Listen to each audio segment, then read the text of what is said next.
সংবিধান লঙ্ঘন করে, সেনা আইন লঙ্ঘন করে অবৈধভাবে ক্ষমতা দখল করার পর বৈষম্য বিরোধী ছাত্র আন্দোলনের মুখে মাত্র ৪৫ মিনিটের মধ্যে পদত্যাগ ও দেশ ছেড়ে সপরিবারে পালান শেখ হাসিনা। টানা চতুর্থবার প্রধানমন্ত্রী হিসেবে দায়িত্ব গ্রহণের ১ বছরও পেরোয়নি। আন্দোলনের মাঝেই তিনি দেশ ছেড়ে পালানোর পাত্রী নয় বলেও মন্তব্য করেছেন। শেখ হাসিনা বা আওয়ামী লীগ কোনোদিন পালায় না। দেশ ছেড়ে পালানোর এমন ঘটনা যেন দেশের ইতিহাসে সৃষ্টি করল নতুন ইতিহাস। এর মধ্য দিয়ে দেশের রাজনীতিতে বড় ধরনের পরিবর্তন হবে বলেও ধারণা বিশ্লেষকদের। তবে শুধু বাংলাদেশের ইতিহাসেই নয়, বাংলাদেশের প্রধানমন্ত্রীর মতো চাপের মুখে কিংবা মেয়াদ পূর্ণ হওয়ার আগেই পদত্যাগ করেন একাধিক দেশের রাষ্ট্রপ্রধান।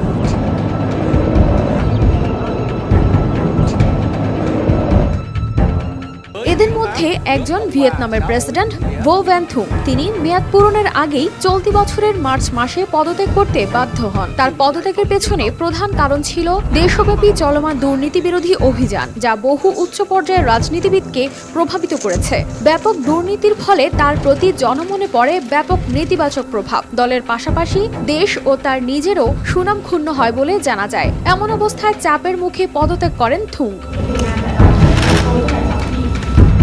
আরেকজন আয়ারল্যান্ডের ভারতীয় বংশোদ্ভূত প্রধানমন্ত্রী লিও ভারাদকর। তিনি ব্যক্তিগত ও রাজনৈতিক কারণ উল্লেখ করে পদত্যাগ করেন। ভারাদকরের উপলব্ধি, প্রধানমন্ত্রী হিসেবে কাজ করার যোগ্যতা নেই তার। পদত্যাগের পেছনে তিনি দুটি ব্যাখ্যা দিয়েছেন: ব্যক্তিগত ও রাজনৈতিক চাপ, আগাম নির্বাচন ও দলীয় পুনর্গঠনের প্রস্তুতির সময় দেওয়া।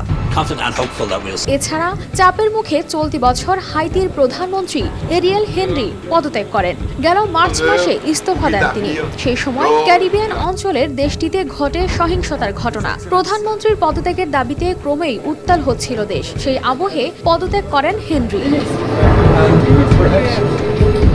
চলতি বছরের ফেব্রুয়ারি মাসে জনরোষের মুখে পড়ে পদত্যাগ করেন হাঙ্গেরির প্রেসিডেন্ট কাতালিন নোভাক। একাধিক শিশুকে যৌন নিগ্রহ মামলায় দোষী সাব্যস্ত হওয়া ব্যক্তির সাজা মওকুফ করেছিলেন তিনি। সেই নিয়ে জনরোষের মুখে পড়তে হয় ক্যাটালিনকে।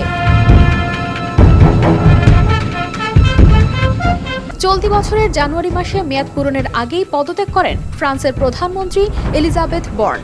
মন্ত্রিসভায় রদবদলের আঁচ করে পদত্যাগ করেন তিনি। দ্বিতীয়বার ক্ষমতায় আসার পর ২০২২ সালের মে মাসে প্রধানমন্ত্রী হিসেবে এলিজাবেথকে নিযুক্ত করেন প্রেসিডেন্ট ইমানুয়েল ম্যাক্রো। এছাড়া ২০২২ সালে শ্রীলঙ্কায় অর্থনৈতিক সংকট ও গণপ্রতিবাদের মুখে প্রধানমন্ত্রী হিসেবে পদত্যাগ ও দেশত্যাগ করেন মাহিন্দা রাজাপাকসে।